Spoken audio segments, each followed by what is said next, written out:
foremost, I gotta thank God.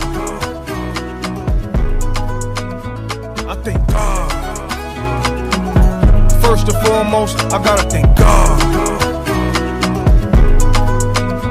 I thank God. First and foremost, I gotta thank God. I thank God.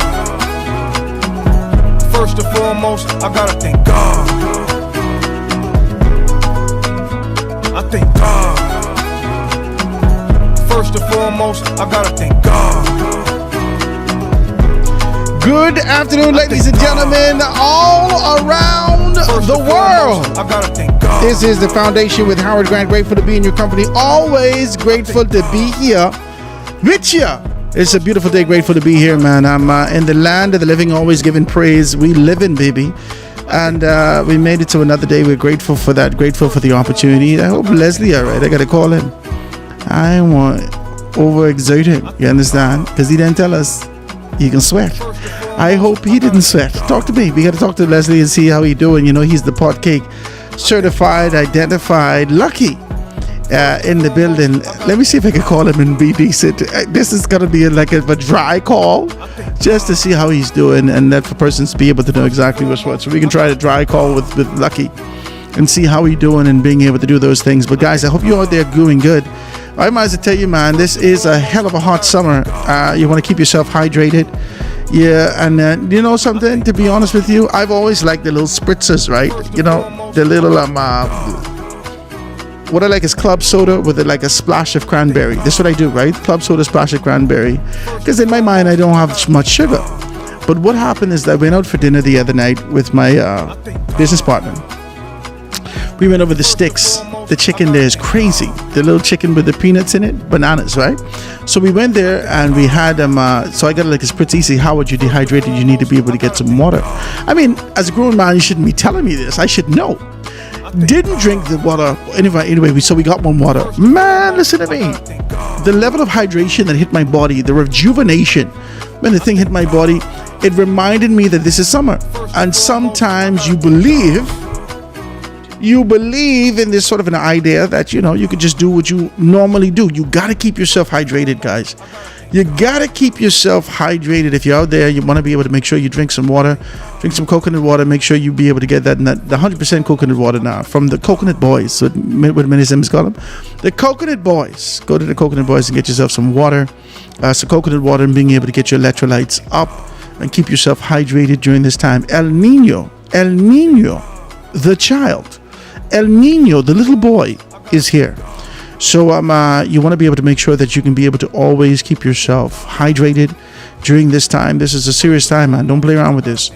This is a lot. You know, my daughter said she was hot the other day, but she didn't feel like this kind of an exertion. She said, I don't feel like the heat. And I said, baby doll, this is humidity. That's what you feel. That's humidity. She said, but I think I'm dry. I said, no. You've never been to Turks and Caicos. That dry heat, what has hit you in TI, is a different type of heat entirely. That thing is crazy.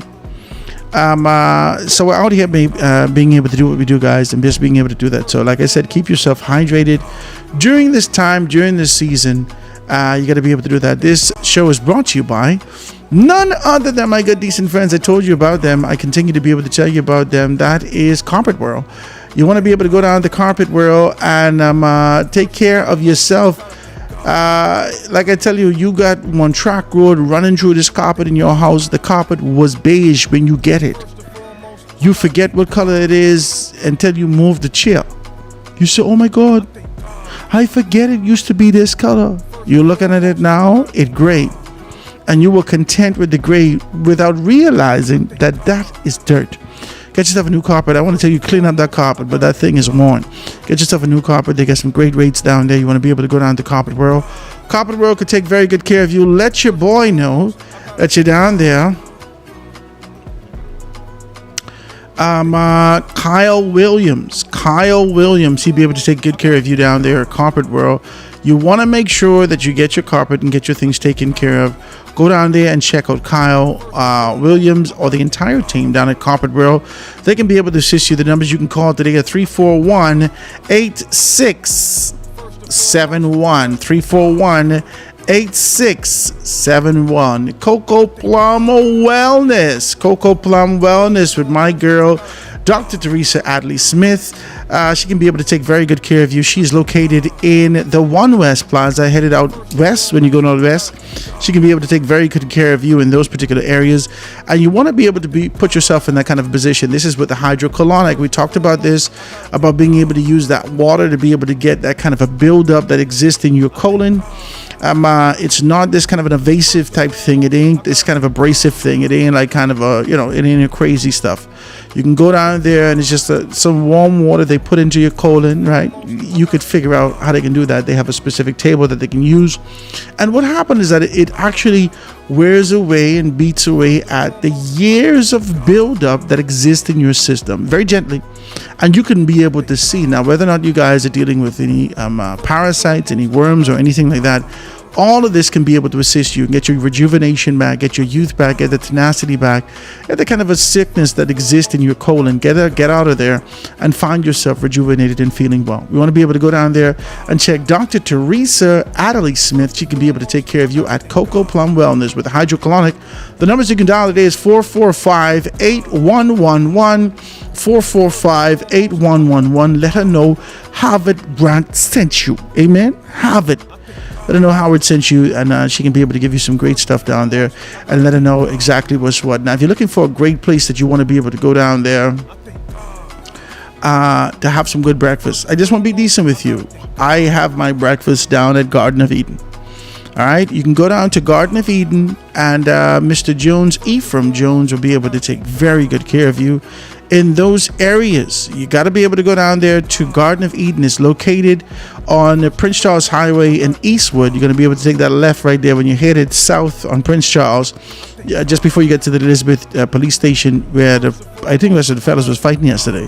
But anyway, you go down to the police station right there. You're going to take that left. So instead of going into Elizabeth Gardens or Elizabeth Estate, I'm sorry, you don't take that right. You take that left into Eastwood. When you get into Eastwood, you're going to go over the 4th or 5th speed bump. Come to Tulip. Take a left. Go right there. Garden of Eden. Best Johnny cake. He got cassava bread. He got potato bread. He got on Thursdays he does the okra soup. He got stew boil. He got boil. He got stew. Whether that's grouper or he don't do no barracuda. Let's be very clear. He does fried snapper for lunch.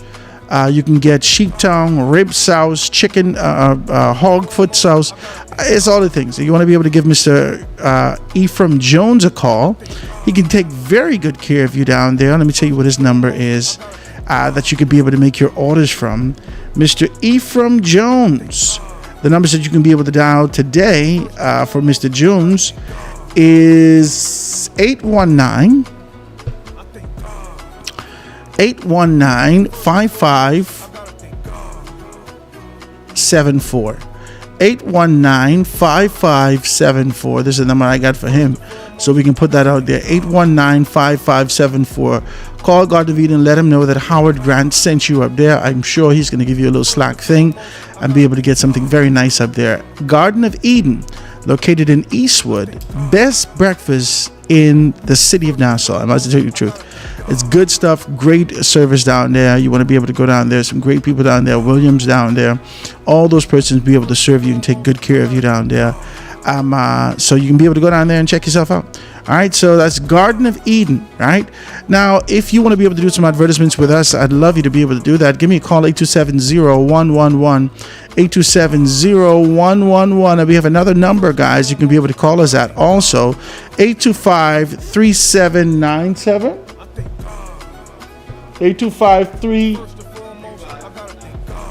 825-3595, 825-3595. So that's here at the foundation. If you want to be able to call that, 825-3595, or you still got my number, 827-0111. All right, 825-3595. So you can be able to do that and get those things taken care of. Guys, I want to thank you so very kindly for being able to tune in with us today. It is a beautiful day. Always grateful to be here in your company. Always grateful to be here with you. It is a hell of a hot day, I might as well tell you the truth. So let's just be able to talk like that. Let's see if we can be able to get Leslie Miller. This is a dry call, so we can give Leslie a call and see exactly how he's doing. Hopefully he's well. And hopefully you don't start cussing on the people radio. Right? So let's go on and see how he's doing. There's a dry call now, so Leslie's not expecting our call, so we can be able to see exactly what. Leslie Osborne Potcake Miller, you're live, and the whole country could hear you. This is Howard Grant, and you call to see how you doing, my brother. Say good afternoon. How you doing, man? How you feeling? Good afternoon. So You good. I just left the hospital. I'm in good shape. You okay? And I thank God for all the prayers and the notice that they sent for me. Very, very grateful and very touching. Praise God. I thank God for each and every one of them. You're a big time celebrity. When I see your face cross the thing, my heart drop. Tell the people don't put your face on.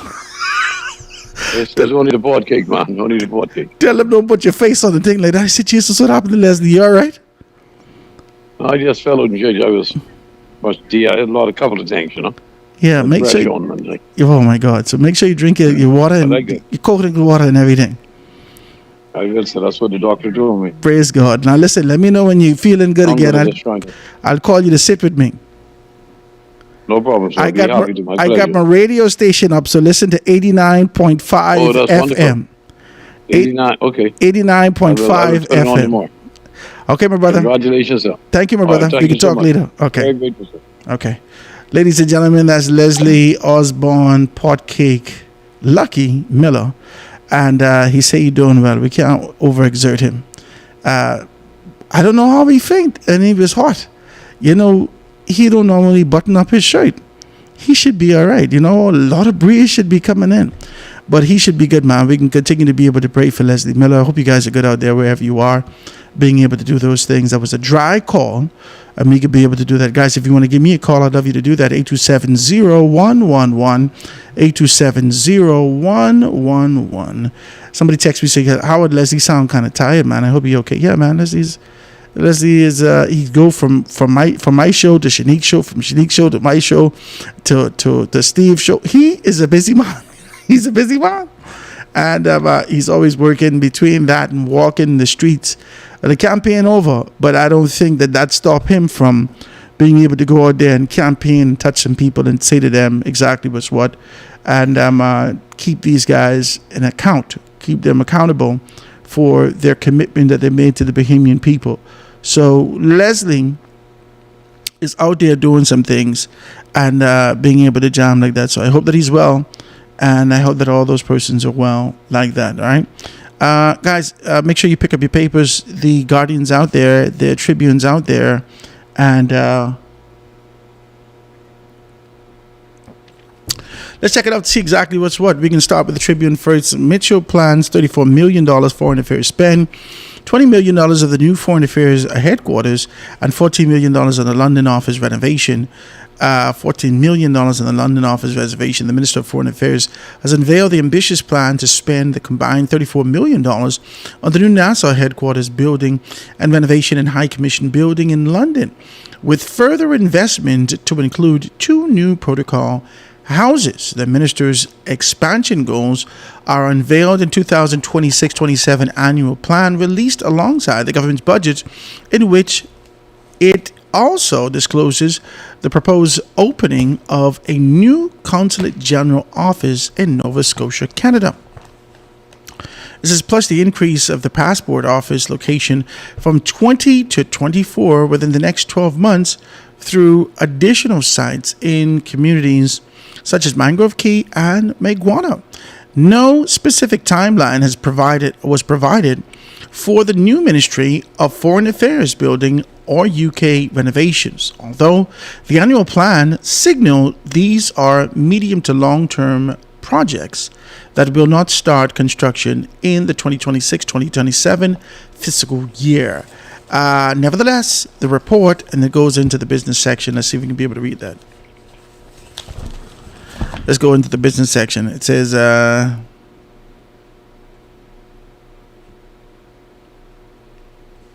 Very. Nevertheless, the report made clear that the plans are being developed for both, with the multi-million-dollar outlay of the taxpayers' fund justified on the basis of, so spittle about 3 or 4 pages. They need to stop on the basis that they will improve the quality of service. The spending proposals have emerged despite the annual plan signaling the Ministry of Foreign Affairs may need to cut back in some areas. One of the near-term targets, as detailed in the 2026-2027 annual plan, is that this year eliminate overruns on conference and event expenditure following a more than $500,000 overspend in the current fiscal year. One of the things that I think needs to be discussed, I had a great conversation last night with Dennis Zulu, who is the if you didn't watch the show, you should definitely be able to pick it up in the evenings.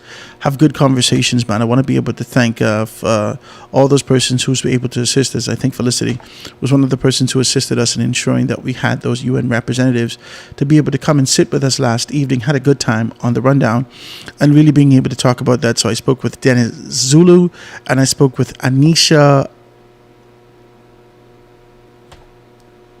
I wrote it down, You should look at me trying to remember her last name.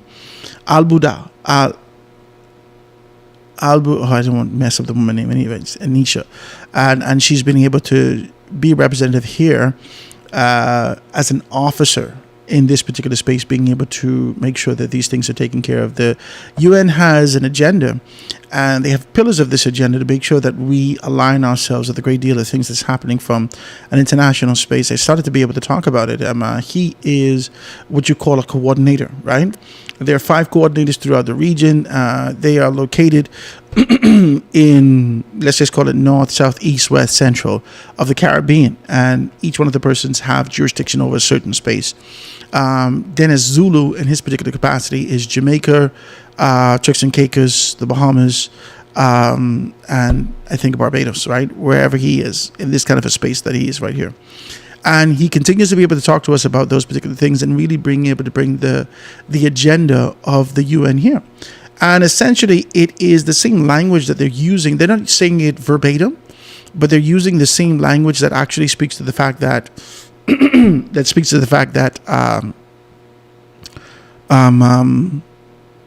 we want to see a Bahamian-led solution.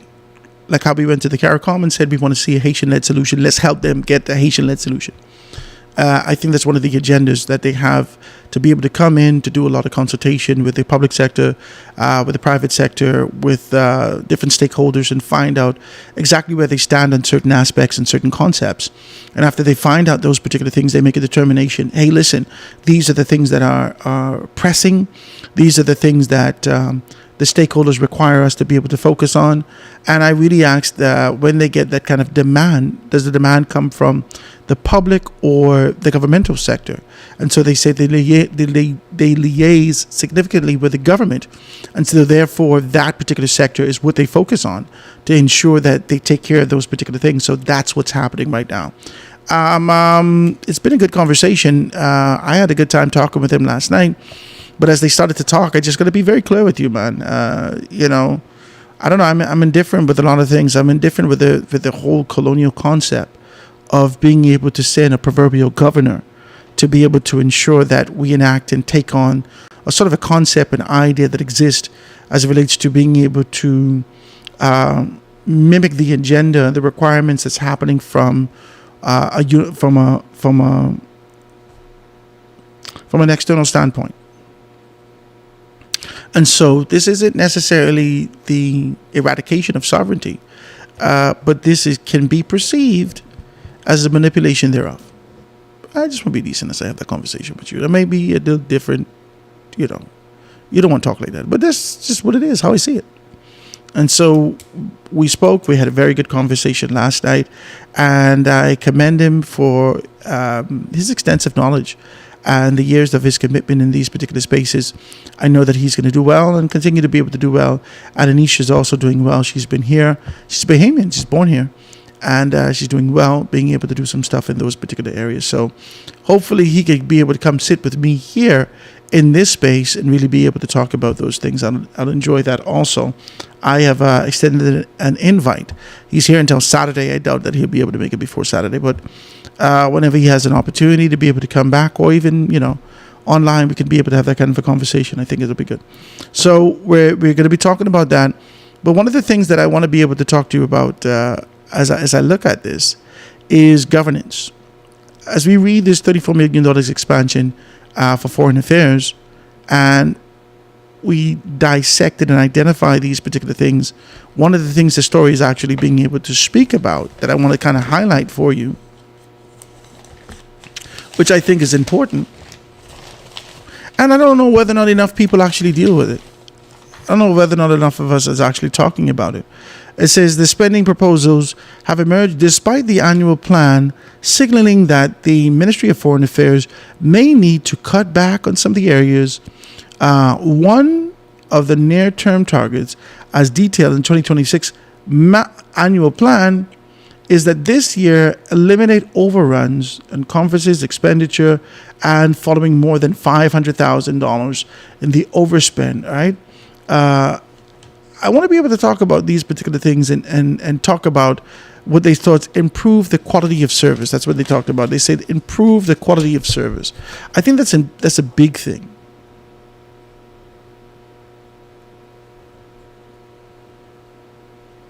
Improve the quality of service. I want to be very clear with you as we talk about these things. Service in this country sucks. Okay? Service in this country sucks. Across the board. It doesn't matter who you're dealing with. It doesn't matter if they're a government official. It doesn't matter if they're a member of parliament. It doesn't matter who they are in recent history. It doesn't matter even if there was the prime minister. Not this current prime minister, but the one prior. Customer service and understanding your responsibility to the people suck. It sucks. There's no two ways of saying that. There can be a diplomatically correct approach of being able to craft it to make you feel like the land of Elysia in your spirit. But it sucks. It's horrible. There's no two ways of being able to shake that. Customer service sucks. And I'm disappointed in it. I'm disappointed in this kind of a posture and being able to identify these things. I'm disappointed in it significantly. Because if anything that we should be able to do is serve and serve well. There's a conditioning based upon our proximity, based upon what you ingest from the United States of America that make you feel less than when you serve. You feel like there is a colonial weight on your shoulders that continues to be able to remind you of the days of slavery and the days of old that you now have to genuflect and yo, yes sir, master, boss, man, sir. Oh, as you want me to do is that? I think that's in your mind. I think there's kind of a subconscious and conditioned concept of being able to watch too much American film and black Americans more specifically being able to reject the idea of service. I think you've taken on this kind of a posture because of your skin tone and you believe that this applies to you. Service is what we do. And I don't know whether or not there has ever been this kind of a colonial noose that has been levied over our head post-independence. Let's be decent. This dangling over our head to say that, hey, listen, that is the monotony of that colonial past is gone. I could agree with you that there are some levels of segregation that still exist in our society, and you won't talk about that. That's okay. But the fact of the matter is that you should not slip on your service simply because you see some things out of America. You ain't no American citizen. Maybe you are, but if you live here, you're operating under Bahamian principles. That should be very clear. If you're American, if you're Jamaican, if you're Haitian, if you're Indian, if you're Pakistani, whatever what the woman say? What I listened to the thing yesterday. What language do they speak in Arkansas? She said Arkansasian, something like that. It was too much. I couldn't take it. I was there laughing. It was too much. But you are subject to the rules and regulations that govern this space. And while tourism is the number one thing that we do here in terms of our breadwinner, the issue is we have poor customer service. The concept and idea out of the Ministry of Foreign Affairs, I don't know whether or not we put in the cart before the horse. I want to say that. I don't disagree. I don't know the condition of those particular buildings. I know that Fred has been in this particular capacity for years. And I know that Minister Fred Mitchell in his particular capacity understands what is needed in this area. I'm not going to fight him. I understand that Minister Fred Mitchell understands what's needed in this area. He's been working in this kind of an area for a very long time. And he knows the ins and outs of this particular things. He knows this intimately. This is his area of expertise. This is what he served, and he understands the importance of presentation and being able to have a polished position and really being able to represent the Bahamas in a regal posture. It don't matter. I understand. I ain't fighting him. I'm not fighting him. And maybe you want to have a conversation about $34 million, and maybe that's too much money, and so forth and so on. But then we take into consideration the last time that these things have happened. I don't think that we've seen any improvements to this. I could be wrong. We can go back. But the last time we've had the last minister would have been Darren Henfield. And I don't think he's made any modifications to those things or any upgrades. Not to the infrastructural development of those particular spaces. I don't think he has. Let's just be very clear. Then Fred didn't do anything last go around, but he understood, and they kind of baked it into this budget. And so I don't fight him, and I don't think there's anything wrong with this sort of a concept and idea of being able to do those things. I'm not fighting him, but I'm simply looking at this and saying, are we putting the cart before the horse because service comes before infrastructural development? For me, training, development, the recalibration of your mind to understand the importance of service, to extract this concept and idea of a colonial master and a colonial overlord towering over you, and you having to genuflect to provide a level of service that's beneath you. That is not what we do in this country. And if you think of service like that, you don't need to be in the service industry. You don't. You don't. I've worked in the service industry. I think I'm going to get back into training. I didn't have time for it for a long time. But once we get this thing going the way that we want to, I'm going to have some time. Person's already calling me, how would I want my show? I want the show, so forth and so on. Hey, once we can pay the bills and we can do what we have to do, praise God. Because I got people I got to pay. So I'm thinking I'm going to get it back into service. I have a nice facility here. I want to be able to open that up and do service. We probably do 2 levels of customer service on a day-to-day basis. You have to understand customer service. You have to understand, and my customer service will not be a generic customer. I don't do it like that. I don't do it like that. I'm very interactive, very engaged, and we tap into some deeper things that you may have had to deal with and show you the true potential of being able to understand this capacity that you're in as a rep, as a representative of an industry, of an agency, and the service that you could render. You will be the best in service after you sit down with me, because I make you to understand something, that service is not this sort of an idea of yes sir boss, running to get something. Service is consideration. I'll tell you what. I over the past few weeks, my business partner and I, we sat down at a restaurant at Bahama. We just go there, sit down, talk business, and then we go. So we just relax, sit down on the evenings on a weekend, right? And then after we just talk about the assessment of the week, what we've done, what we got to do, so forth and so on. We just kind of shoot the breeze and then we leave. Okay. And so that restaurant, right? I'm going to call the name. All right. It's Sticks. So we go to Sticks. And the service that I got in Sticks, because I'm always interactive. Like I tell you, I come from customer service. The service that I got from Sticks, always interactive, so forth and so on. Is a busier space. It was the weekend, so forth and so on. And it was not fully immersed and engaged the way that it should have been in comparison to the service that I would have gotten when my family and I visited Regatta for Father's Day. Okay?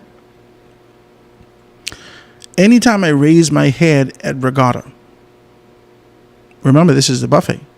Anytime I raise my head at Regatta, my server, she comes, run, anything you need?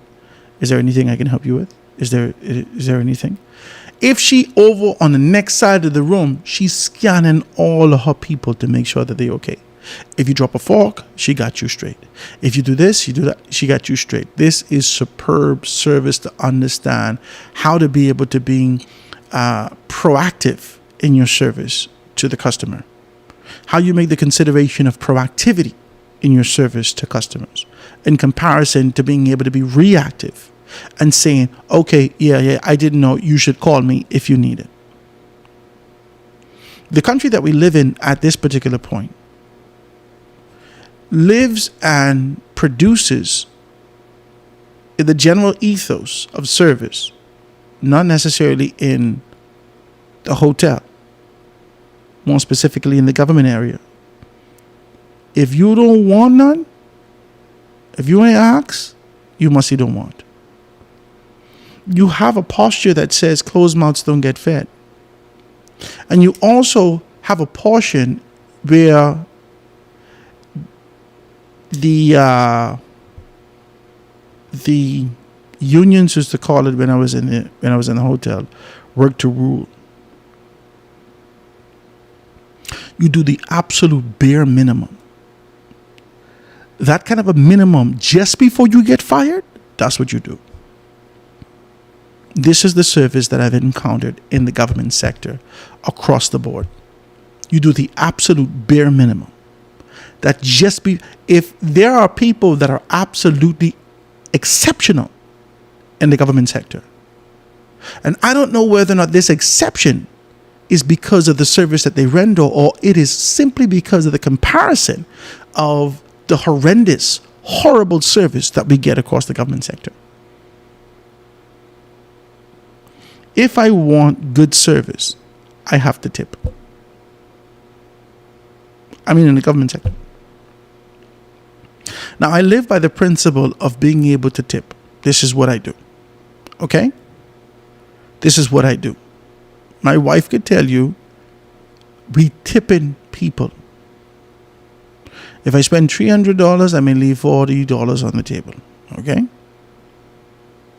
If I spend $150, I may leave $25 on the table. You understand what I'm saying? This is just tip. The reason I do that is because I come from the hotel. People survive off of this money. They survive off of this money. When we go to the States and IHOP or Red Lobster or any one of these places my wife take me, we leave a substantial tip, especially if the person has given us superb service. If not, whatever the recommended thing is that on the check, we leave that. That's it. Or we don't leave any tip at all. You see what I'm saying? I just need you to understand that in the government sector, because of the nature of the country that we live in, you cannot demand a tip, but you should expect that. But you should render the service that is required of a tip. The service sucks in this country.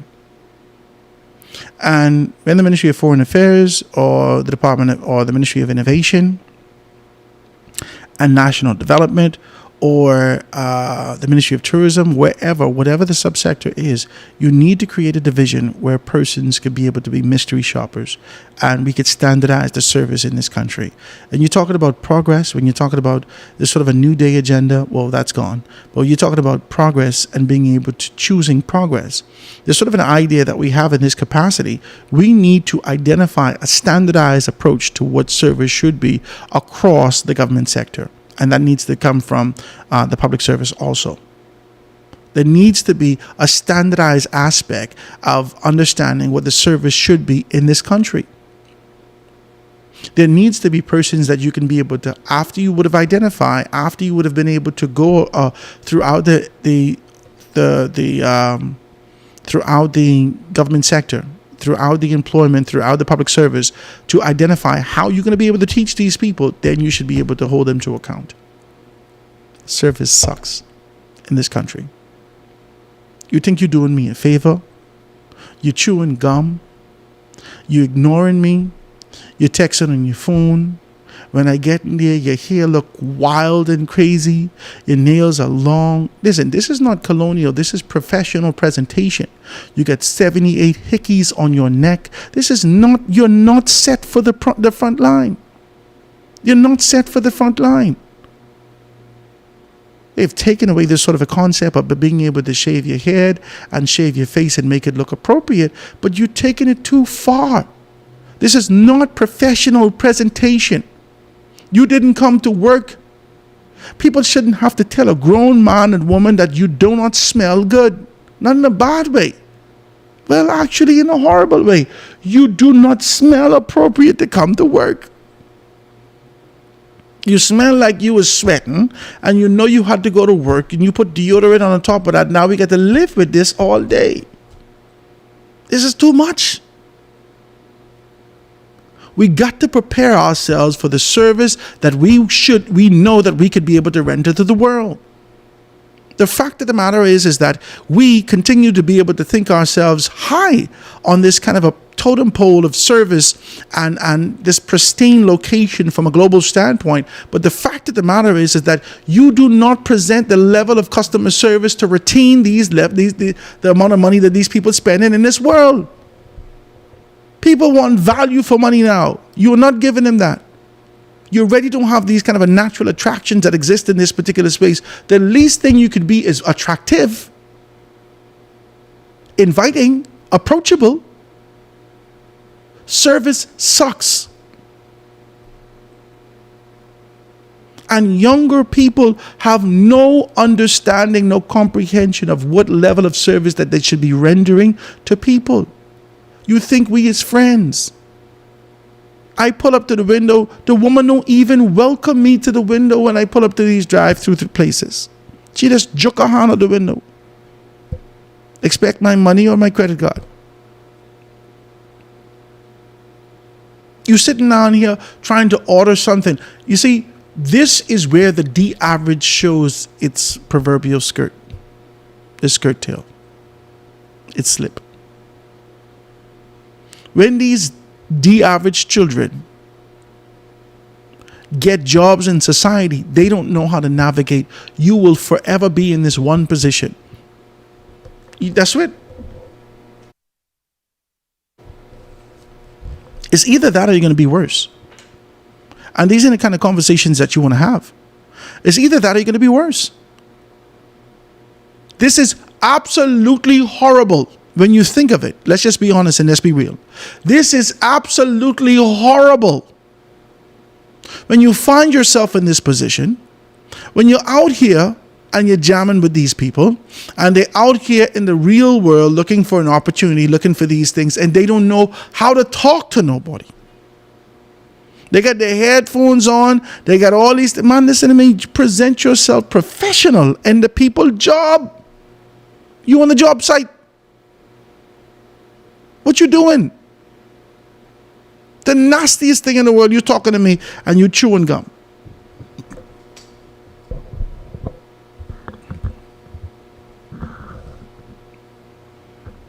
You sitting down at the reception table. Listen to me.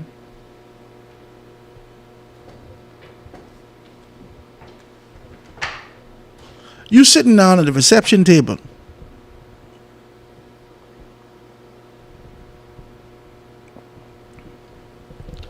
In the lobby area. I walk in. I could smell your tuna fish and grits. In the lobby area. I walk in. I could smell you won't bring lobster to work. Or chicken and fries or whatever the case may be.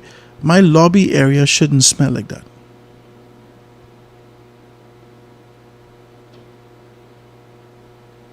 If you're going to have breakfast before you open the doors, which is 9 o'clock in the morning, make sure you have your breakfast. Make sure the place is cleaned out. You spray up the place, make sure it's looking presentable, professional. Take your food. Do not eat your food in this kind of a space. You shouldn't be walking around the office with a quilt on you. You shouldn't be walking around the people's office bare feet. I just want to be decent with you. You have to learn professionalism. This preparation, wherever you work, is going to help you to get to the next tier. The reason why we have so much levels of complacency is that people are content in this kind of a comfort that they've developed for themselves. You can't go nowhere like that. You got to do better than that. So improving customer service, and this is the long and short of it, improving customer service is not just being able to build the tangibles of being able to look at a modern institute that has all the bells and whistles associated with that, and being able to say, wow, the Bahamas is really being able to move upward. I like this particular concept. Yeah, it looks good, but the truth is that as we engage this space, where you get, no, good afternoon. You walk right in. Where you getting? What floor you getting to? All right, sign your name there. Gone up. This so you can talk to me? Hi, good afternoon. You here to see nothing? Nobody teach you none of this. You think me and you is friend when I come to you. I don't know you. I don't know you. I didn't come here to be your friend. I come here to get service. We got to fix this, ladies and gentlemen. So I commend the Minister of Foreign Affairs for being able to take on this position. Like I said, I'm sure that we could be able to find out more information about it as time be able to progress to identify these things. But you have to focus more on just than just the tangibles and the development thereof. It has to be the intangibles of being able to leave an impression, make these people impressionable, make them to understand something. I've had horrible service at NIB. I've had horrible service in various government departments. I've had horrible service at Inland Revenue. I've had horrible service, and each one of us have the horror stories that we've been on the phone for 10 minutes, even at the banks. Absolute horrible service at the banks. I've had horrible service. I've had absolutely horrible service at Bank of the Bahamas, which I've banked with deliberately for years. Horrible service at Bank of the Bahamas. I called the minister and I said this to him. I don't know whether or not this can go nowhere, but I got a microphone. Horrible service in these particular spaces. Horrible. They don't even, the rules and regulations that exist on their books, they don't even know.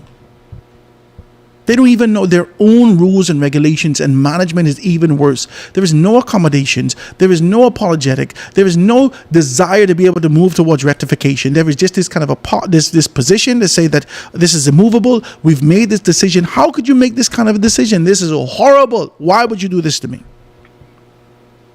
Why? You then moving your banks from the Family Islands. You then move your bank for the 8 Mile Rock. You then move your bank, and they then move Scotiabank. They then move all the Canadian banks. No one could be able to get anything done.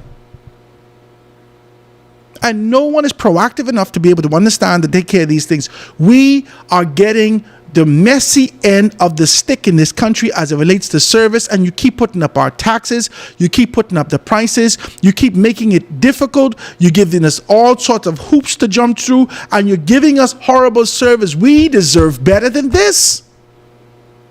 We deserve more. There's no way that you could come to us and expect to get a raise on these particular things. That's the Bahamian people. There's no way that you expect to be able to get these things that you've not provided us with the level of customer service that is required. Create a division that is focused on service, the quality of service throughout the government sector, throughout the public sector, within Royal Bahamas Police Force, within the Department of Corrections, within Royal Bahamas Defense Force, within immigration, within customs. Create a consistent level of service that people could be able to render with a very clear understanding that nobody is your friend. You could keep professional, but you don't have to be degrading and condescending to people. The authority that you have in this position is not for you to be able to squander and feel as though you could quash people and crush people. You need to stop this. We need to stop this. You bribe the man and tell the man, you extort the man $600. $600? $600. This is what you all deem being taught. You all are criminal minded. You need to go to jail. As an example, for every new recruit what don't have hair on their face, a baby face. I just see immigration is training a great deal right down here. You need to prepare them to make them to understand that you are serving the Bahamian people. This is a high privilege. High privilege. And there's a requirement associated with that. You gotta tell them, man. These people suck, man. And it's because of those men and women that are before you. We got to be able to do better than that. We got to find ourselves in a better position of being able to move. We must. Service needs to be pulled up. I guarantee you, once you standardize the service and you have a division that can be able to ensure that there's quality assurance from that particular service, and you have someone that can be able to overlook that, and that can be able to quantify and identify the service that has been rendered to them, that they can be able to come back and look over those particular tapes and look over those things after the standardization. For instance, there's no telephone that should ring 98 times. There's absolutely no telephone that should ring 98 times. After 3 rings, you need to answer the telephone at least to tell your customer, thank you so much for calling. Can you hold for us 1 second? We'll be right with you. Can you hold for us real quick, sir? Or real quick, ma'am? We'll be right with you. That is a standardized posture and position in service. These are simple things. Hey, Julian. Hey, welcome to the show. What's happening with you? Brother Grant, what's happening? Everything good, man. What's happening with you? Listen to me. I want the best for your station, and I try to criticize in good standing. One thing I would like for you to start doing, I don't notice if you do it as yet. Tell us the time sometime, because listening to you, I done missed my ride for the day. Your shows be so good. I missed the time. What that got to do with me? How I get the fella's supposed to pick me up at a certain time. How I getting that, Julian? I'm listening to you. I lose track of the time. Oh, Jesus, Julian. Julian, if you have to go, it's 12:50 p.m. What? That's what you want me to do? Yeah, tell us the time every now and again. I'll do that. Because I miss my ride now. The fella bothers me because he's supposed to pick me up at a certain time. Julian, you could go in the car and listen in the car, you know. No, but I didn't know what time it was to finish getting ready. Okay. So I missed my things. I had to put the ride off for tomorrow. So tell us the time now and again. Okay, Julian, I'll do that. The police, those police who try to take $600 from that man, they should give each one of them no less than 6 years.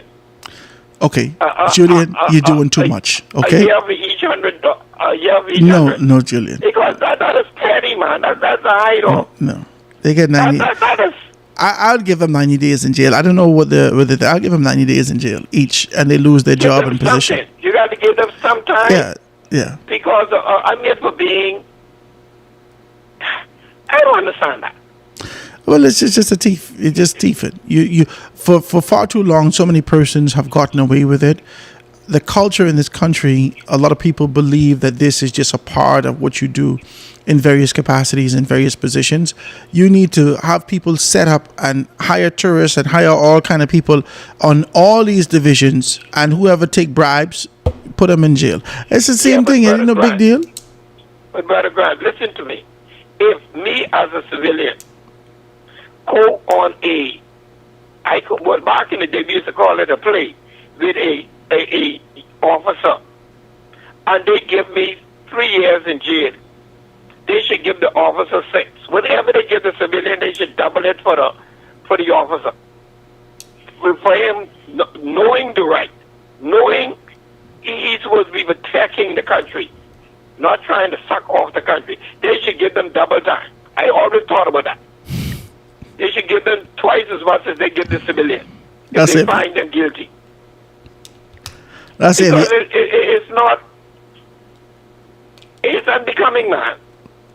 Well, it's thief. I don't know what you expect from a thief. Not because they have a uniform on. They could have a collar on. Is a thief. And then not only that, when they go around these neighborhoods inquiring about these people, oh, he's a good boy. He just behaved. He don't back talk his mommy. Because you know they're doing the investigation before Yeah, they have to vet you. So then you have to blame the community too. You They let the can't community blame speak the truth. the community. Okay, Julian, let's be real. We're living in real life. We're living in real life. Haitians coming here, they get a lot of the jobs. They finding themselves developing as it relates to their skill set. They're coming on the job, developing themselves. We could pay them less, whatever the case may be. All these things are happening. So that's an area that Bahamians will not travel. That's one. When it comes to the cost of living in the country, we can't afford 5 of us to live in one house together. Oh no. So- no, not Bahamian. So Not Bahamian. Bahamian people ain't gonna do that. And if you're Bahamian children, people like the privacy, if you're trust me. children of age and they're living in your house, they gotta pay. So they need a job. Everyone understands the plight of a Bahamian in this space. If someone come and asks me, hey, listen, do you know this fella across the street? Boom, boom, boom, boom. Unless I have a major problem with him, yeah, man, he all right, he don't bother. And Yeah. that, you know what I'm saying? So it ain't no one who can investigate your business so deep to cause you not to get this job and opportunity. Even when they do the vetting aspect, if they come and ask me, I say, yeah, man, I don't know him. I mean, I never had no problems with him. I never see nothing crazy from them. They should be all right. And so I say that to say that. But Brother Grant, let me say this in closing: the hotels, the Bahama and the Atlantis hotels, look like they do a more deeper investigation than some of these uniform branches. No, well, what happened is that the hotel has worked these things out to a science. Okay? The hotels ask you questions. The hotel has these particular examples. The hotels are looking strategically for certain things before they ask you anything. And also the hotel puts you through training. So you have to go through a level of training. I'm talking about the hotel investigate, ask your neighbors about you. Because Yeah, everybody want no my son teeth. is now in the hotel. And after the people went, my neighbor and my son, they have 2 sons that hangs together. And when she came and tell me, say the people from one of the major hotels being here asking about your son. I said, wow. I mean, I know there's asked 1 or 2 things, but not deep like how what she was saying. Yeah. You know, there's go deep. Yeah. Julian, ain't nobody want no teeth around their place. I say, wow, but I mean, I know they'll come and ask one, because they did tell him they had to do 1 or 2 little things on him before, you know, but I never knew it'd be that deep. Yeah. But ain't nothing wrong with that. The government of the Lord. Bahamas needs to be able to take on the same approach, the But same very clear idea. But listen to me. You know, you're having this thing, this Western thing, here on Independence Day here in Nassau. I'm working I think on that's that Richard Johnson. to get some, I think that's Richard Johnson, eh? Yeah. I'm working on him now to get him onto your show to promote that. Okay. So, you know, he's supposed to be calling me back about. Okay. So, but we need to get that. You from there, and you should have been in the first station they went to. Yeah, well, you know, everybody just waiting to see what I'm doing, so they may not have Yeah, but known. I already spoke to Richard. He'd agreed to come on and speak with you. So I told him I don't know if it's be a complimentary or you chat. I don't know. So he's got to reach out to you. So Sir, you can listen to him from him. sir, this is no longer the YouTube thing. We need to pay IRCA and pay these employees. Yeah. Amen? I told him now it's going Praise to be God. a thing.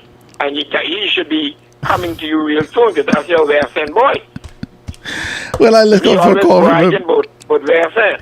I'll look out for a call from him then. He know my number. Yeah. I know he's going to reach out to you. Yeah. I appreciate Yeah, the but I phone call. can listen. If I have to call back, I would call back. But, Thank you, my brother. you know, people that say, I hawk up this show, give some other people a chance. I said, but you all need to call, and I give a couple people a number so I can sit back and listen to hear them call. Yeah. Well, I appreciate you, Yeah, my man. brother. Thank you so much for your telephone call. All right, Julian. Guys, give me a call 827-0111, 827-0111. And we can be able to dive into these things and have a good conversation. The fact is that just to kind of be able to leave it in this kind of a space. Howard, please, man, put a limit on Julian. I ain't on your ears. Right, it says he misses his ride, right? So Julian sound like he running your station. So anyway, I'm not gonna fight him. Julian say, Howard, say the number every so often. I never say number. I never say the time yet. On no station I ever been on. The time now is 1:28. We don't do that. The show start 12 o'clock. The show end 2 o'clock. So that's the time. But yeah, man, we talking like this, and I just want to kind of be able to drive the fact home that customer service is crucial. Customer service is crucial. There needs to be a division dedicated to be able to identify the caliber of customer service, to understand the elements of science associated with customer service, to understand the standardization of this customer service, to be able to keep them to account, and to be able to manage this customer service. And always send your agents out into the field, present bribes to people. So what? Who does this? We can make this a part of the contractual agreement. We need to understand whether we get into the jet ski boys, who they keep saying is solicit for this, that, or the other. Whether or not we go into the people who sell coconut on the beach, there should be a standardized customer service that should run in tandem with Bahama Host, right? I think Bahama Host needs to be able to upgrade their stuff and not just being able to relentlessly be able to teach from a historic standpoint. There needs to be different elements for you to understand how to present yourself internally. Customer service has two elements, internal and external customer service. Bahama Host prepares you for an external customer service. So they teach you how to be able to meet your foreign tourists. So when the tourists come in, you could be able to know, oh, well, this is this, and this is this kind of tree, and this is that, and historically this is what's happened, and blah, blah, blah. Those things are great. But you need to be able to also prepare people from an internal customer service standpoint to make them to understand that not because I's a Bahamian and you is a Bahamian, that you could be able to be raggedy with me and think me and you as friend. I don't know you, buddy. I come here for service and professionalism. I paying you.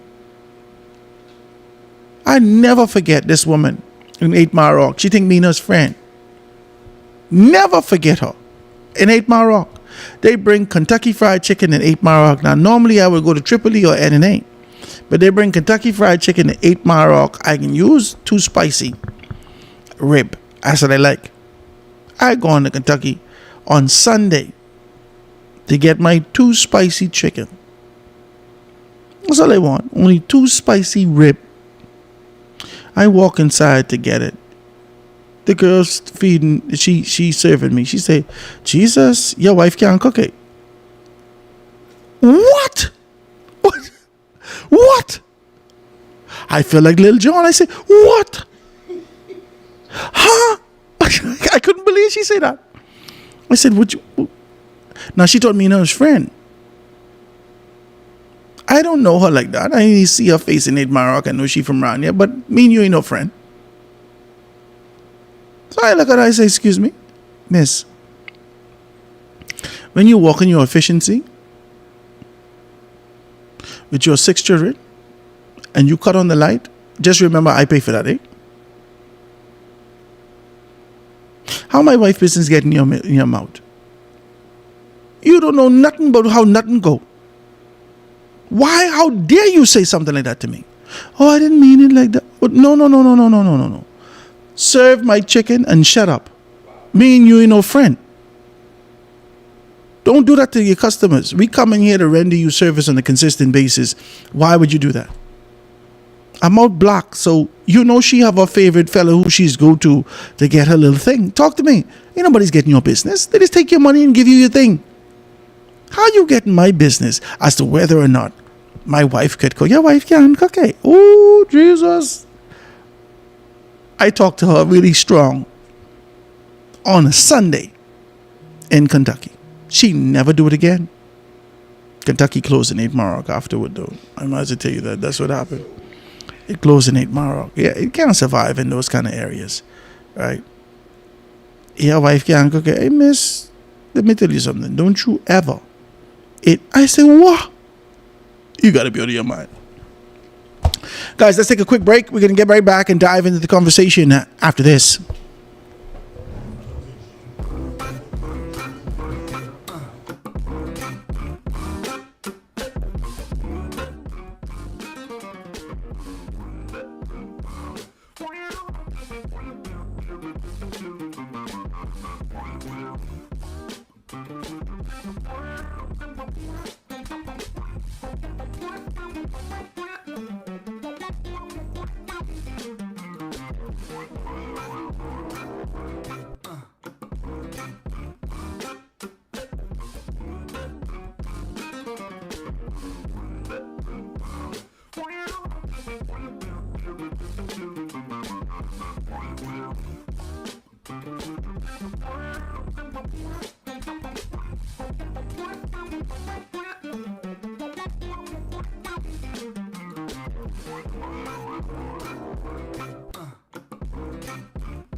And we are back, ladies and gentlemen. Grateful to be in your company. Always grateful to be here with you as we jam. Now, listen, you won't be able to hear the radio station specifically on YouTube until whatever the mechanism I have to get so I can be able to play licensed music. I can't play licensed music on the YouTube. So if you watch me on YouTube, you won't be able to hear the commercials and everything like that on the radio station. We're going to work those things out to make sure everything can work in tandem and we don't have a problem like that. I want to be able to say that to you. Also, I want to be able to say to you, if you're looking to be able to do some radio, if that thing is in your heart, in your spirit, you have capability, I'd like you to be able to send me a clip.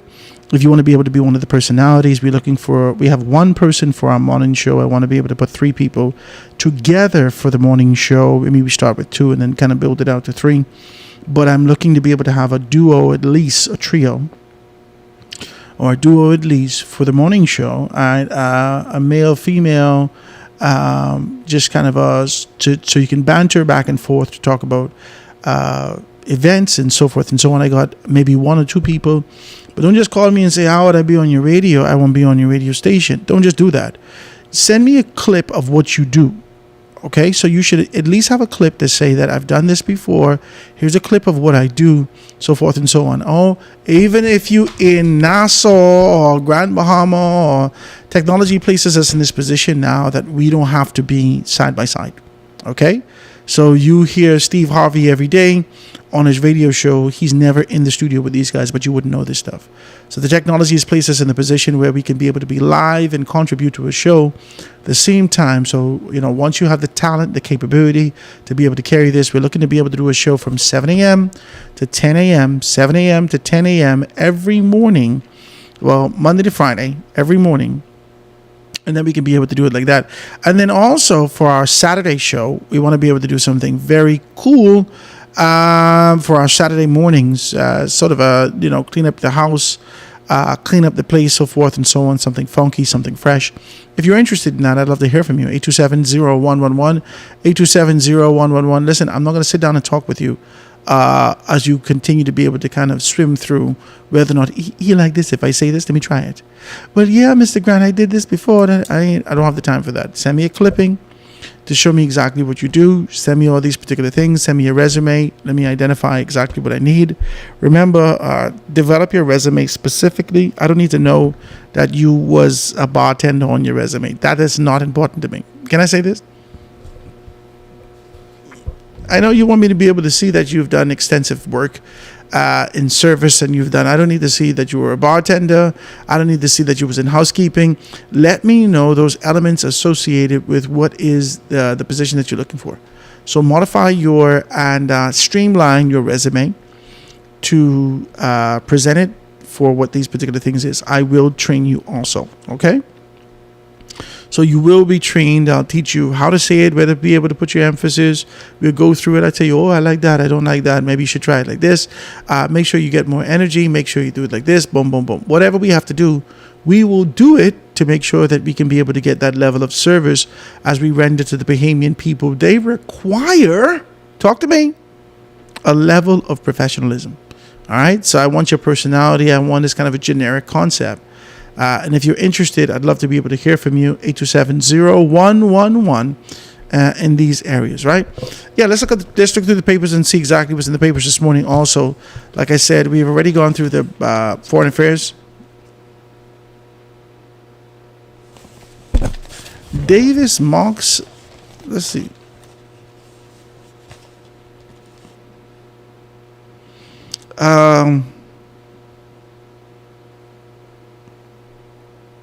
Let's see if we can read this.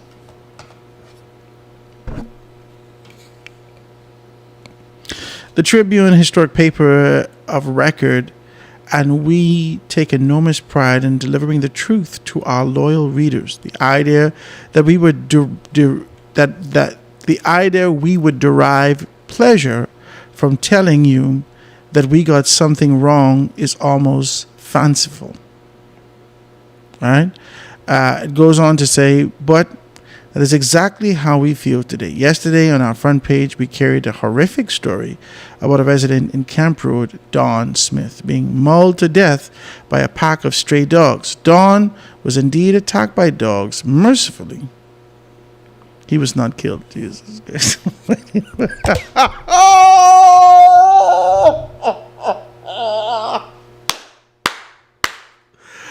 The Tribune killed a whole man yesterday. The man ain't dead. The man ain't dead. And they can put it at the small corner. Dawn is alive. You should have been able to say that. Dawn is alive. I know the family must have been calling each other yesterday. Jesus, Dawn, you all right? Yeah, I'm right here, baby. Oh my God, the Tribune say you're dead. You gotta be able to do your investigation, make your telephone calls, and have very clear conversations before we do these things. So I tell you, I don't talk about it if I don't know it, right? It says, and listen, the whole country was talking about how the man dead. It says, he is now recovering back at home. I was trying to figure out 10 dog. These ain't hyenas. I tried to be decent about it. I didn't. I said, where the hell are we? Yeah, Camp Road got hyenas? This is what I was thinking. I ain't say nothing. You know what I'm saying? I ain't say nothing. I started to think, I said, boy, look here. I started to get biblical. I said, Jesus, what did Dawn do? Right? But Dawn's still living. This goes on to say that he's now recovering back at home after what must have been a truly terrifying experience. We extend our sincere apologies to Dawn and his family and wish him a speedy and complete recovery. That's too much. That is too much. Dawn ain't dead. Put that out there. Make sure everybody know Don Smith, who named like my grandfather, like I told y'all. My grandfather's but my granduncle. Don Smith is not dead. Don Smith is not dead. He's still with us and making a significant recovery in the hospital. He got a couple bite. They probably got to give him some rabies shot and make sure he's okay. And some tick and flea medicine, whatever he got to get. But Dawn is still living. Let's be able to do that and talk about that. All right, let's look at the next story right here in the Tribune.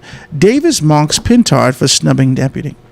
So it says Prime Minister Philip Brave Davis mocked opposition leader Michael Pintard in the House of Assembly for appointing former NBA player Rick Fox to the Senate instead of Free National Movement deputy leader Sheldon Cartwright, calling the move the mark of a confident leader. As the government MPs laugh, said Mr. Davis made the remark as the House wrapped up debate on the 2025-2026 budget, 2026-2027 budget. I guarantee you that's what it is. Last week. Right? So it says, seizing on Mr. Pintard's decision to name Mr. Fox, Rick Fox. It's the Tribune, guys. Pick up the Tribune. You can be able to see exactly what's happening in the Tribune. Rick Fox. It goes on page 4.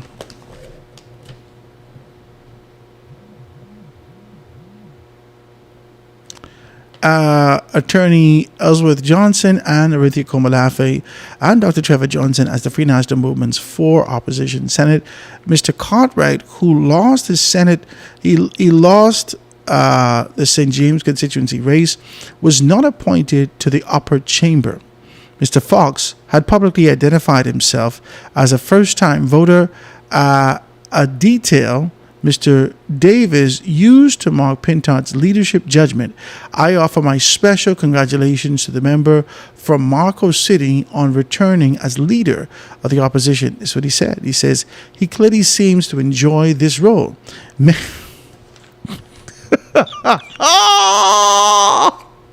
Prime Minister, you need to stop it. You need to stop him. He said he clearly seems to enjoy this role. He keeps coming back to that. You need to stop it. You put him in the role, right? So he says he clearly seems to enjoy this role. And he goes further to say, may I say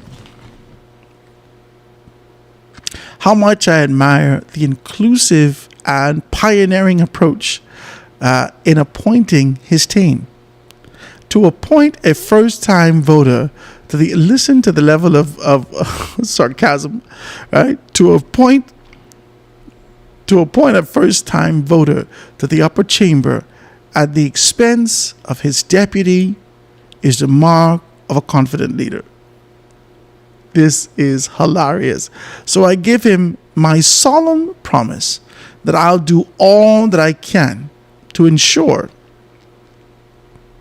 that he remains leader of the opposition many, many years to come. This is hilarious that the Prime Minister is taking on this kind of position. He said the comments compounded attention that Mr. Pintard has received over Mr. Cartwright's exclusion from the Senate. Some observers have viewed the decision as an attempt to sideline Mr. Cartwright, who remains the Free National Movement's deputy leader. Former cabinet minister Leslie Miller called Mr. Pintard mean-spirited and said the decision raised questions about his leadership and treatment of senior figures in the party. Mr. Pintard has declined to comment on the matter. Can we talk politics just for 2 seconds? Is it okay? Is it okay? Somebody text me, 827-0111. Howard, please, not today, for Jesus' sake. Let me know. If you want to talk about it for 2 seconds, I can, whilst I'm waiting on your text, I can take this chance to say this. Shannon Cartwright is being stretched. This is Golgotha. This is a political Golgotha. This is the political Gethsemane. And he get to pray hard, long, and strong, and they would still choose Barabbas. They've chosen Barabbas over him already. Michael Pintard taking on this kind of a posture like Pontius Pilate and washing his hand clean of Shannon Cartwright is strategically and specifically as a result of the impending threat of his leadership. Can I say this to you? Shannon Dawn can beat Michael Pintard pound for pound if they go toe-to-toe, blow for blow. I'm not talking about Hubert Ingram or any other influencers being able to support Michael Pintard and being able to lay demands at the feet of these particular persons. I'm talking about the level of transparency, pound for pound, blow for blow, toe for toe. Michael Pintard will be beat by Shannon Cartwright.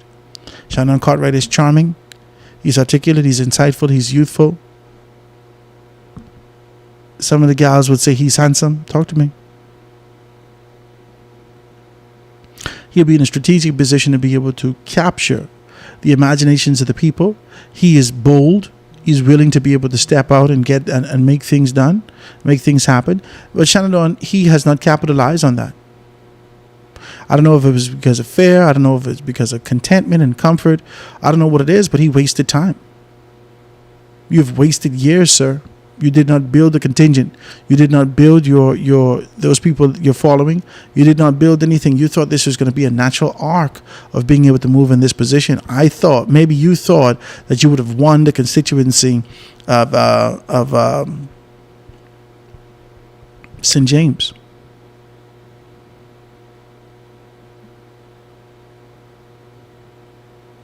Shannon Dawn is done politically. That may be hard to hear. The PLP wants you. And the F&M are done with you. One thing with the F&M now, they will discard you like a tissue. They will discard you. This man is a senior man, still sitting in a position as deputy. And the Prime Minister just being able to kind of, that splinter, just rub it in. Shannon, this is a difficult thing to deal with. And if they can do this to him, I think they should have been able to go to a convention a little earlier. Because this can cause problems. Shannon, you should have done what Loretta has done to the former leader, Prime Minister,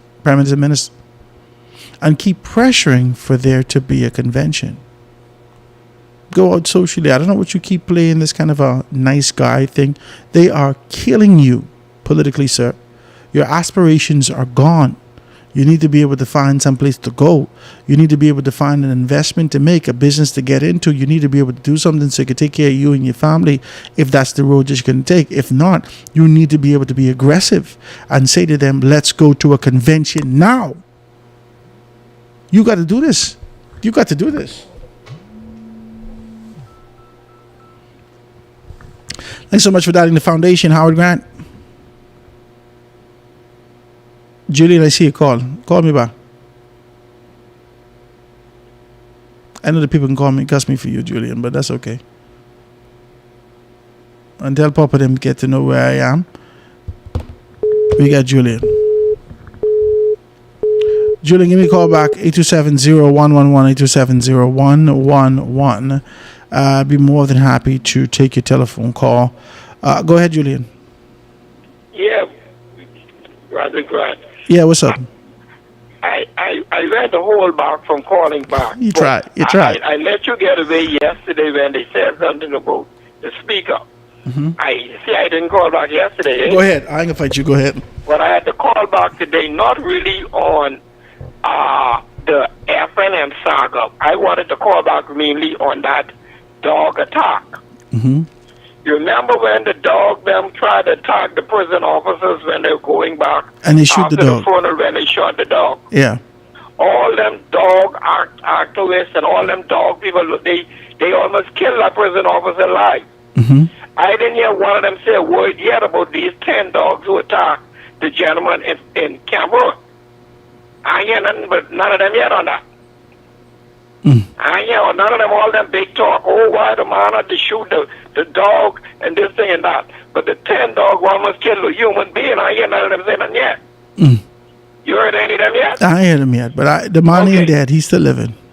Yeah, but that's good. The Smith man is still living. I'm glad for that. When I heard that this morning, that was a good thing. I but said, now, Jesus. let me throw in my little politics blow on the deal. I think they should have given the deputy leader a position in the Senate. But you know you couldn't get that over Rick Fox. Because all that money Rick Fox pumped in there, they had to give him something. What money? Man, Rick Fox give the FNM plenty money. Where? Just to get a red passport. The most that he would have spent is wrapping up them Pole and Garden Hill with them red material. I don't know where you all keep talking. The Free National Movement didn't present themselves financially capable unless Rick was paying for all them signs. What money? Maybe. But what I'm saying, I could have seen them giving Shannon Dunn Cartwright that over Kamalavi. I don't understand none of this. I don't know. All I know is that Michael Pintard is trying to be able to stuff Shannon Dunn. No, he's trying to be able to surround himself with the people who are least likely to be able to rebel. But this young man, you from Grand Bahama, this young Johnson man from Grand Bahama, who is he? You keep asking me that. That's the third time you asked me that. I don't know him heavy like that. You know of him? I know of him. My mommy then would say, yeah, he know you, and he lost weight and stuff like that. You don't remember him. I don't know him. He's younger than I am. So I don't know him heavy like that. But I can't put my finger on it. Pick him over.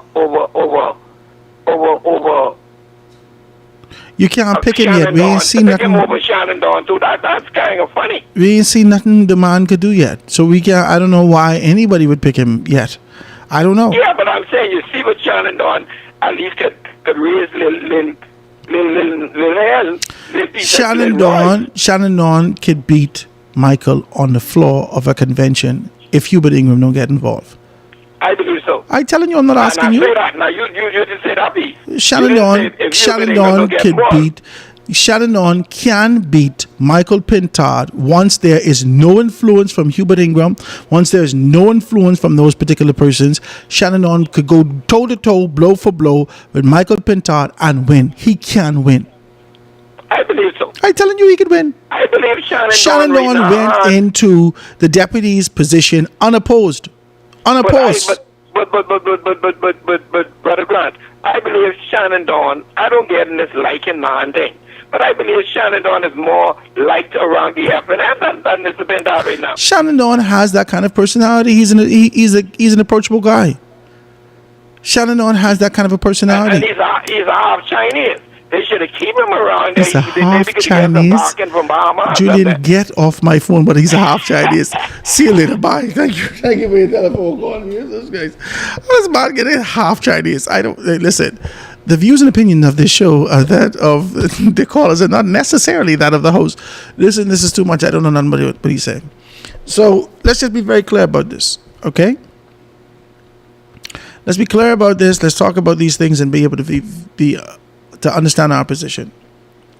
Shannon Dawn is politically savvy. He's astute. He's capable. He's articulate. He's prepared himself. He has good relationships. He knows what to say, when to say it. But Shannon Dawn has not been an aggressor. He thought that he could use his aggression by being able to throw the mace out. This is a wrong time for that. Wrong. It was a wrong time for that. It was viewed as a level of disrespect.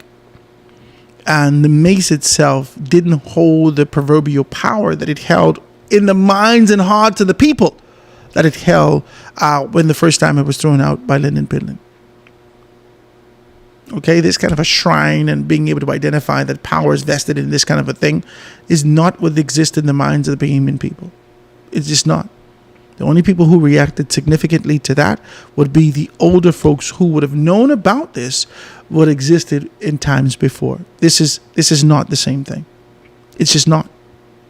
Shannon Dawn calculated wrong. He calculated wrong.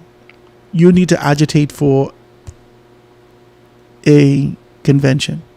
The same way Loretta agitated for a convention, you need to do that. Shannon Dawn, you dead. You dead politically, and if you don't do this before the end of August, you are done, sir. You cannot survive till October 27. You cannot. You dead, sir. Politically, you are done. You might as well start looking for a job right now. I see you outside of the House of Assembly being able to talk about with your 5 o'clock shadow, your hat on, and these posters and these persons 65 and all holding these signs for you. You're going to be done politically if you don't agitate for there to be a convention, if you don't identify a contingent that supports you in the Free National Movement to be able to be leader. If you don't do that right now, you are dead in the water. You are done. You are done. You are done. Now, you know that I know that these people are ready to then count you out. Talk to me how I talking. You know that I know that some people were strategically trying to find themselves, trying to find Dwayne Sands in a deputy leader's position, allegedly. Let's just be decent and say this. Based upon the conversations that we had, based upon the strategic positions that exist, there were people, and you know who I know the person is. You know I know who the person is. There were people calling around agitating for Dwayne Sands to be the deputy leader and for Ellsworth Johnson to be the chairman of the organization in 2024. Okay, Howard, what are you talking about? Yes, there were strategic calls being made to say, hey, why don't you support Dwayne Sands for deputy and then support Ellsworth Johnson for chairman? Shannon Dawn Cartwright had already received the position and stepped into the position unopposed. Nobody challenged Shannon Dawn Cartwright for the deputy's position. No one. Shannon Dawn went in absolutely 100% unopposed. 100% unopposed.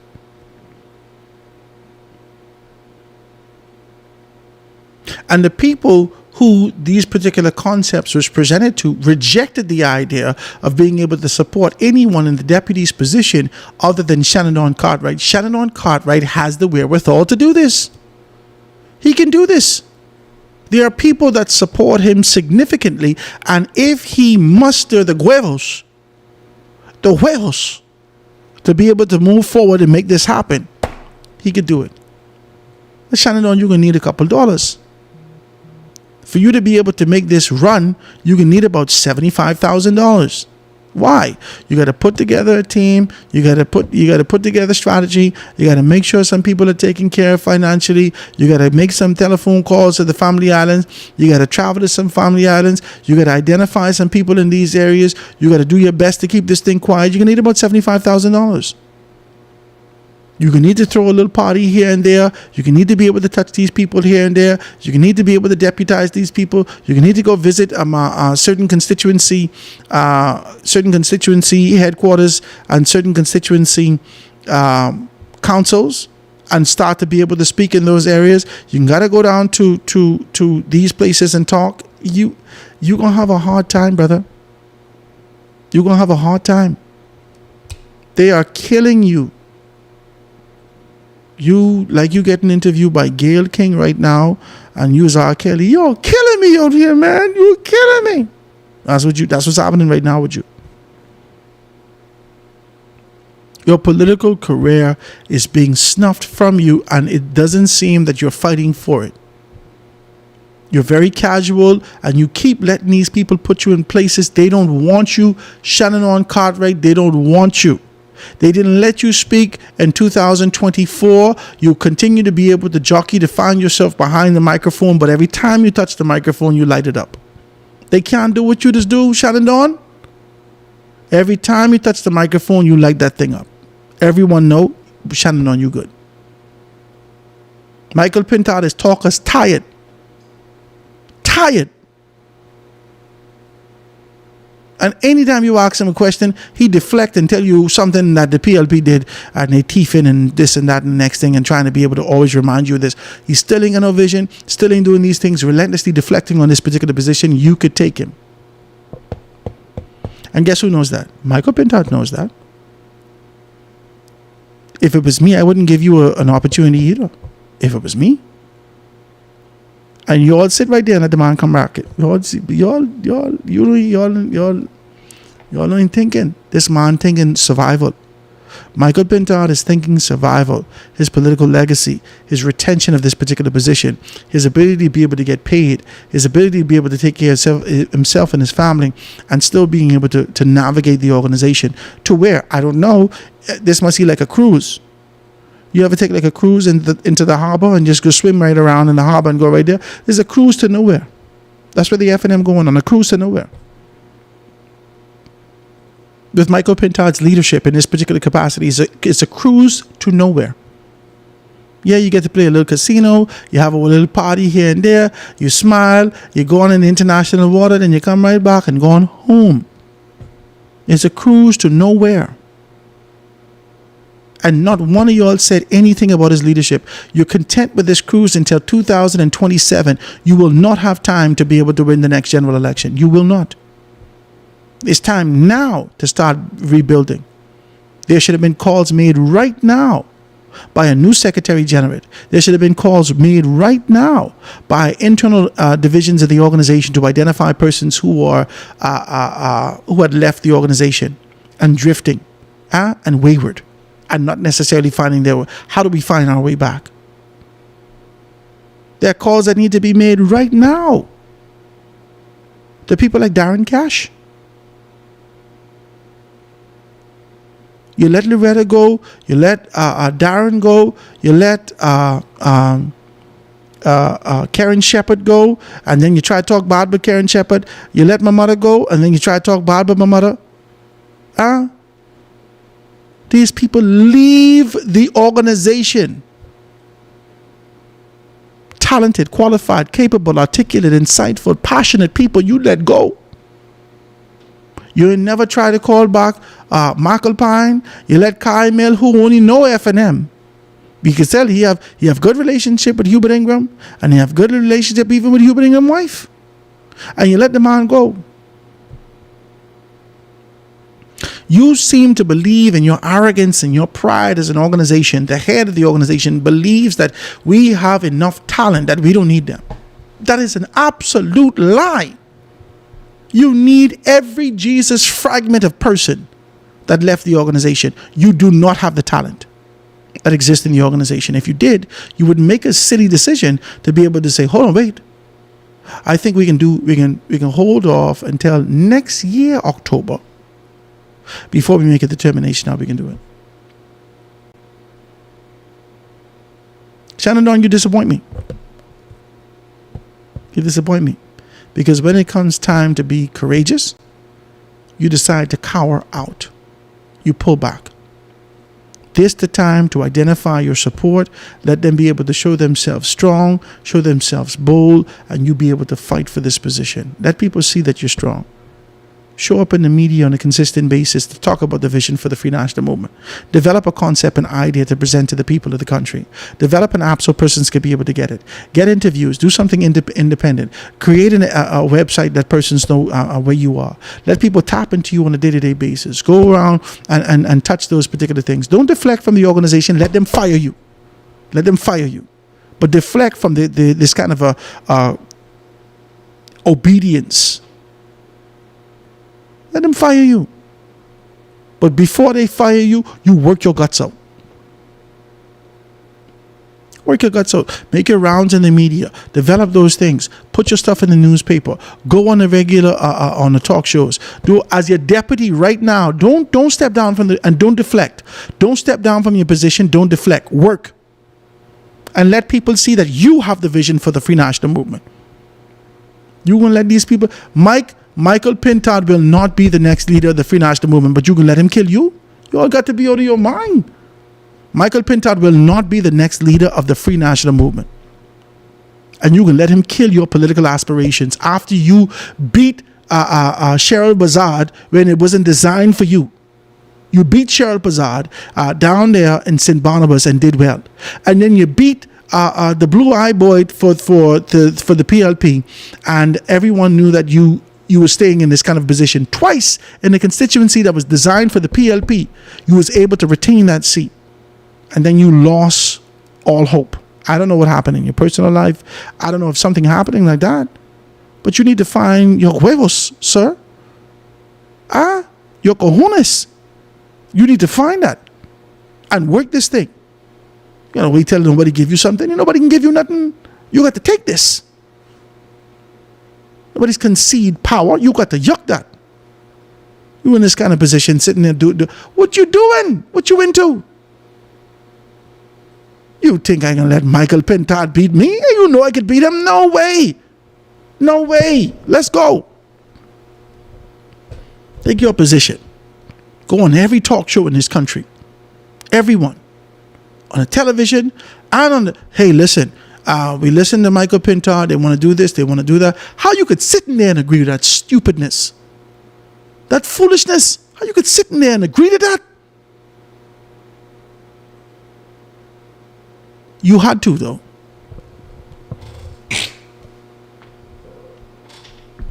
That was your fault. You had to agree with it. Let me tell you why you had to agree with it. You had to agree with it because you decided to sit out and wait for St. James. They made a commitment to you that they can give you St. James and that you need to shut up. You said, okay, once y'all give me St. James, I ain't gonna say nothing. And they did it, and you get slaughtered in St. James. As soon as Owen Wells popped up, you knew that you was gonna lose. You knew that you was gonna lose. Between Owen Wells, his expertise position, his articulation and poise in his particular capacity, his financial wherewithal and capability of being able to execute on time in the constituency of St. James, and the support that he got from Safe with Brave, you knew that it was done for you. You're smart enough politically, you knew that it was done for you. You knew that. I knew that. I knew it was done for you when we saw that. Now, you ain't say nothing during that time, but it's time to talk now, Shannon Dawn. Get your website, Shannon Dawn 2031. Cartwright 2031. The right man for the job. Break down the concept and idea what the Free National Movement is. Create a podcast. Jesus God Almighty, I'm giving you too much information. You need to pay me for this.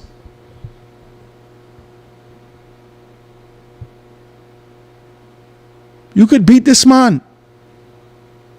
Hubert Ingram don't have that influence that he used to have in the organization no more. They already then see that Hubert Ingram is a part, whether he likes it or not, he was a part of 3 defeats. 3 defeats. 2 by-elections that he continues to try to distance himself from in a general election. He was a part of it. He knew that the Free National Movement would lose with Michael Pintard. But he no longer could put his support behind Dwayne Sands because Dwayne Sands is a 4-time loser. You only lose 1 time, brother, you still got it. What the fella say from the 5 Heartbeats? Nights like this, I wish I still got it. I still got it, baby. You ever watch a movie? You never watch that movie? You gotta watch the movie. I still got it, baby. Nights like this. Yeah. You still got it. You still got it. Shannon on. You still got it. You still got it. You still got it. And I'm not having no conversation with no one without a consultation fee. $500. Send that to me. And we can talk. Praise Jesus. Because I give you too much information on the People Radio all day. And nobody listen. And I didn't tell the FNM you was going to lose long time. 3 years ago, I tell you all this. 3 years ago, I tell you all the FNM is going to lose. You all cuss me like a dog. 3 years ago, I told you all if the PLP made these 3 moves, boom, boom, boom, you're always going to lose. The PLP make the moves and you're lost. I didn't even have on my scarf that day. No shawl, no nothing. It was not prophetic. I just told you the science of being able to identify these things. And you lost. I cannot blame Michael Pintard for leaving you out of the thing. I cannot blame him. Politically, it was a sound move for him to make as it relates to his preservation. You can't fight him for trying to preserve himself. Politically, it was a sound move for Michael Pintard to make to leave you out of the circle. He would have put Dwayne Sands in there, but everyone know Dwayne Sands is finished. Okay, Dwayne Sands already come out and concede this. I'm not running for deputy chairman no more. He need to be able to be very clear and fix his voice and his posture. Not just I'm not running for deputy chairman. I will no longer pursue anything political in the Bahamas anymore. Should you need to say that? I identify myself as a political has-been, and I've recognized that the significant defeat that I have suffered, my family and I will no longer put myself out there for anything to do with frontline politics. I will, if they desire me, give my advice where I can, when I can, but I will be able to get back to my practice and commit myself to my family and ensure that we continue to be able to do this. I support growth and development. I support the Free National Movement, and I support forward movement in this country, but I will not support or put myself forward for frontline politics anymore. That's what you need to say.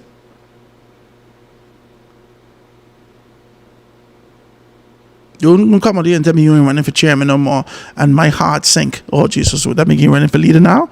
It's too much. I can't take this kind of stuff. I can't take it. Let's be clear about the thing, eh?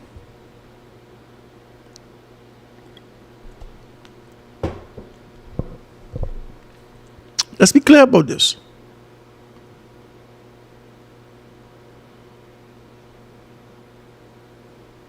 You got to leave the scene. Shannon Lawn, if you want leader, you got to go get that.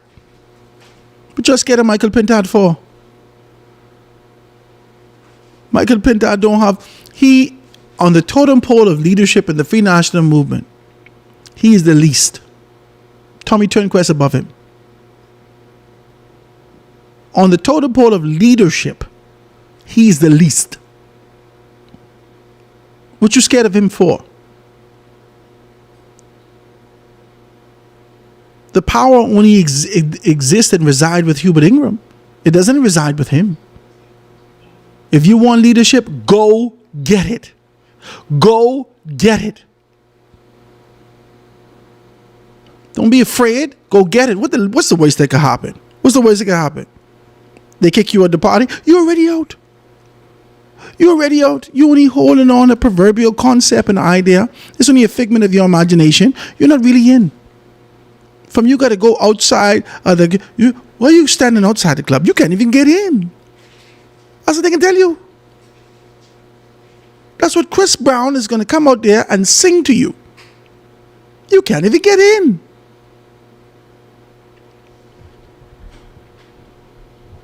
Go fight for the last little bit of something you get. Squeeze together one little $25,000, $35,000. Get yourself a core of 12 people. Make sure 3 of them people is closest to you. The same principle that Jesus Christ used for the identified discipleship. Use the same principle. Get your 12. Now somebody is going to sell you out in the 12. Don't worry about that.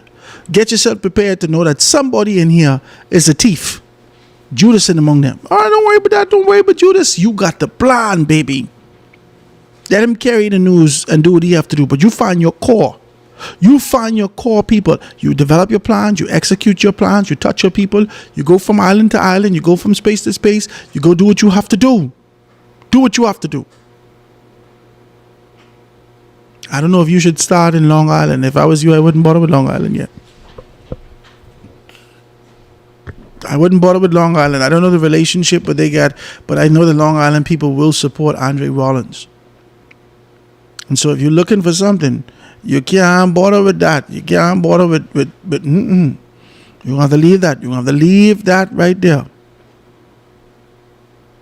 Don't go to Grand Bahama. Don't go to Long Island. Not yet. Go to Abaco. Have a good conversation with North and South Abaco. Go to North Lutheran. Have a good conversation in North Lutheran. Go to MyCal. Identify those persons in MyCal and being able to forge those relationships. Don't come in like you have an agenda. Just come and touch some people.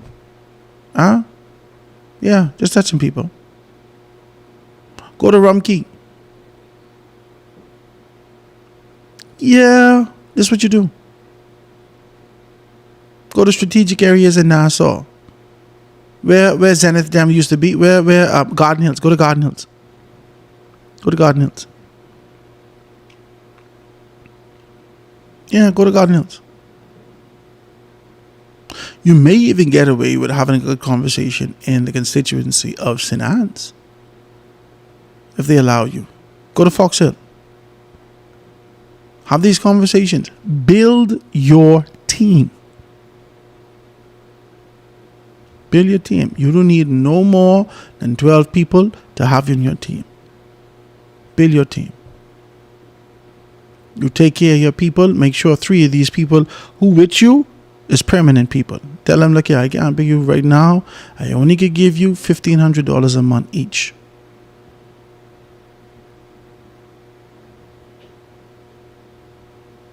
That's for full time if you get your office and everything open. Close your office. You could give them $1,000 each. Let them work part-time to do what you... I'm trying to let you... I'm giving you way too much information. Tell the people how to make telephone calls. Hi, how you doing? The Honorable Shannon Cartwright would like to be able to invite you to a 10th of July event. You want to be able to do it? Bring the people around who you need to be able to be around. Get one big cake, get some music, get some this and that. Thank those particular people. Bring in some past leaders. Bring in some peers. Make sure it's a mixed bag of leaders and so forth and so on. Thank the people who've been in your constituency, so forth and so on. Cut some cake, do some grilled chicken, so forth. Laugh and have a good time. And network, man. You all joking, you know? You all joking? You all think this thing is somebody can come and fold it up and put it in your lap? You got to go after leadership, boy. Go after leadership. Get yourself, you got the means. Get yourself $40,000. You see how I keep increasing? Get yourself $40,000. Get your Uncle Marvin to go with you. Move. Don't let these people kill you, Shannon Dawn. Don't let these people kill you. You got too much in you. I would rather leave it all on the table than somebody stab me and I bleed out with it in me. The devil is a liar. The devil is a liar. You think I was going to let them other people fire me and I sit down and cry? The devil is a liar. Now we competing for the same market. Now everyone who fired me who was employees talking to an employer. You got to fight for that thing that exists in you. If you know that you were called to something, fight for the thing. And don't be soft and scared. Talk to me. How am I talking? 827-0111, 827-0111. Let me see if we can read some of these texts and see exactly what's happening.